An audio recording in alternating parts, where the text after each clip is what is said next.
C'est fin 1956, après l'arrestation des leaders algériens, que je découvre cette photo.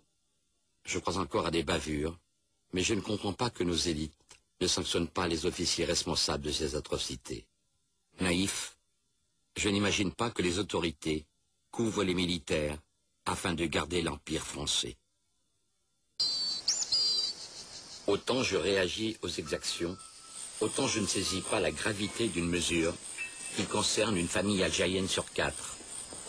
Dès 1955, l'armée regroupe la population dans des camps, officiellement pour la protéger, en fait, pour priver l'ennemi de tout soutien. Ces regroupements, conçus par les autorités militaires, ne s'appuient sur aucun texte législatif. Plus de 2 millions de civils connaîtront ce sort. La pacification, ça consistait, pour l'armée, à raser les fermes isolées des fellahs dans le bled, pour les obliger à reconstruire de leurs propres mains leur mechta autour des postes militaires français, le tout cerclé avec des barbelés, pour faire ce que la France appelait des villages nouveaux ou villages de regroupement, et qui n'étaient rien d'autre que des camps de concentration de population civile.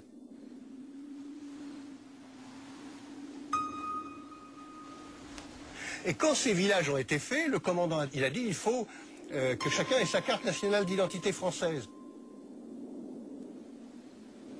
Et pour faire une carte d'identité, il faut une photo, tout naturellement. Le commandant a dit c'est Garanger qui va faire ça. Et en 10 jours, j'ai photographié 2000 personnes.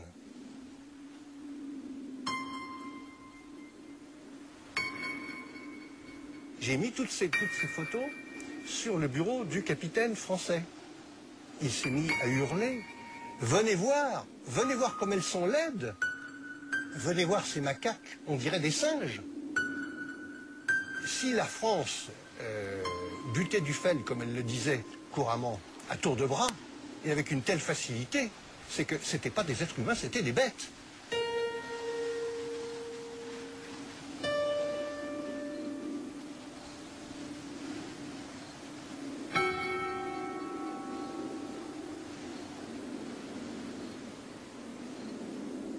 Ils vivaient dans des conditions d'hygiène déplorables, qu'on descendait souvent des enfants morts ou qu'on descendait des enfants très faibles qu'on retapait. Heureusement, on en a sauvé quelques-uns. Mais les gens vivaient dans des conditions atroces, il n'y avait pas d'eau pour ainsi dire, ou très peu. Ils avaient des rations, mais en misérable. Ils avaient de quoi ne pas mourir de faim, disons.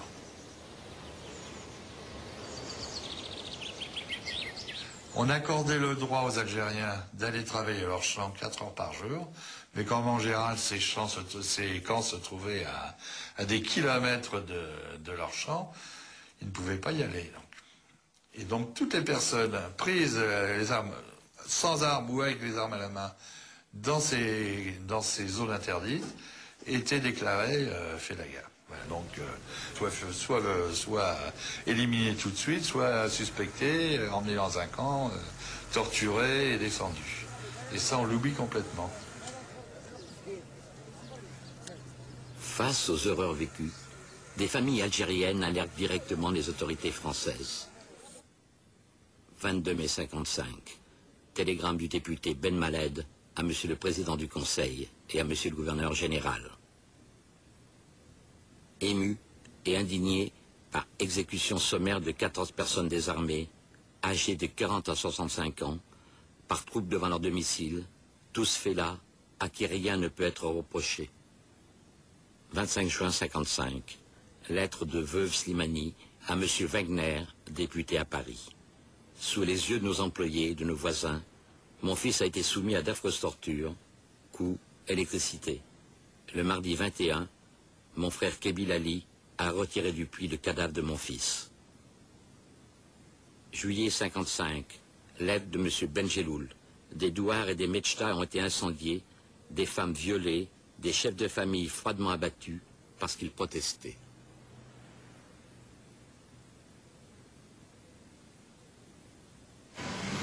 Ces plaintes ne trouvent pas d'écho en métropole.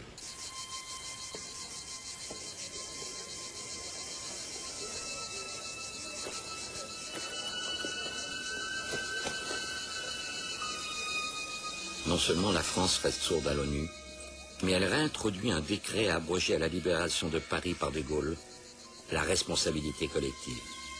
Ainsi, chaque habitant d'un village est tenu responsable d'actes d'un des siens. Les Algériens, considérés comme suspects, se trouvent internés sans jugement sur ordre du préfet. Un civil, Pierre Leclerc, qui partage la responsabilité du camp de Joffre, dénonce les mauvais traitements infligés aux prisonniers. Il termine son rapport en évoquant sa honte d'être français. Très vite, il est victime de menaces devant son fils. Des officiers sont venus chez nous, sont passés devant nous, je dirais, sans nous saluer.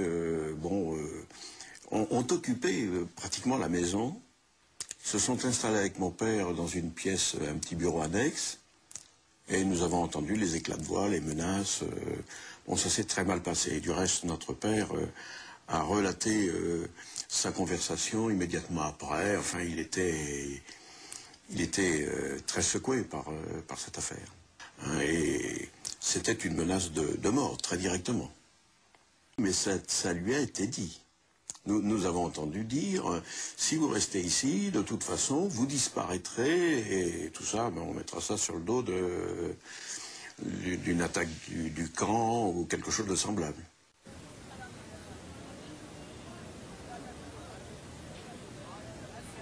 Avant d'être incarcérés dans un camp d'internement, les suspects se rassemblaient dans des centres de triage et de transit, qui permettent à l'armée de mener des interrogatoires en toute quiétude. Nous sommes partis en Algérie avec les consignes que l'on entendait politiques de maintien de l'ordre, de pacification, c'était le terme le plus souvent employé, c'était la contradiction totale. À la fois on était chargé d'ouvrir les dispensaires, ouvrir les écoles, faire une véritable pacification, et d'un autre côté, pour les besoins du renseignement,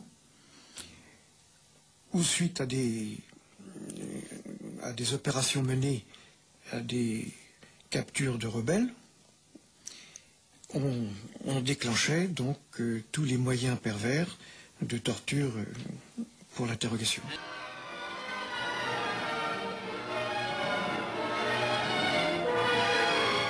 Et la nuit, on entendait les hurlements de ces gens. Et donc récupérer le matin les enfants alors qu'ils avaient entendu dans le camp les hurlements de leur peut-être père, ou amis, c'était quand même pas très évident.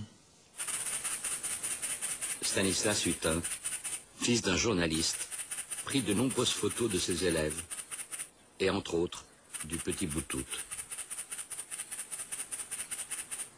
Il y a un gosse de 14 ans, par exemple, qui avait été pris lors d'une embuscade, je raconte ça dans mon journal, le petit Boutout, qui lui a été également passé à la magnéto.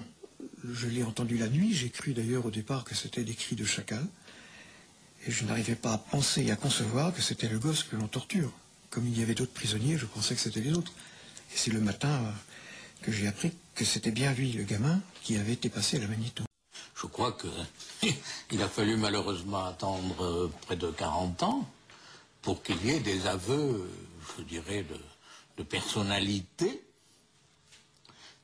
Tant est qu'on puisse être une personnalité quand on pratique des choses comme celle-là. Mais il faut bien dire qu'il a fallu attendre 30 ans ou 40 ans pour que, finalement, on ne puisse pas dire « ce n'est pas vrai ». Et dire « ça a été vrai, c'est vrai, je l'ai fait, je l'ai pratiqué, je n'ai pas de jugement à porter sur le général Massu ou le colonel Ossarès ou autre, mais que chacun prenne ses responsabilités. » Mais l'opinion publique française est largement complice de tout ce qui s'est passé. C'est-à-dire ? C'est-à-dire que je pense qu'on a une certaine idée de la France qui se révolte par rapport à des pratiques comme celle-là, mais finalement, quand on sait qu'elles ont eu lieu, on essaie de s'en défendre.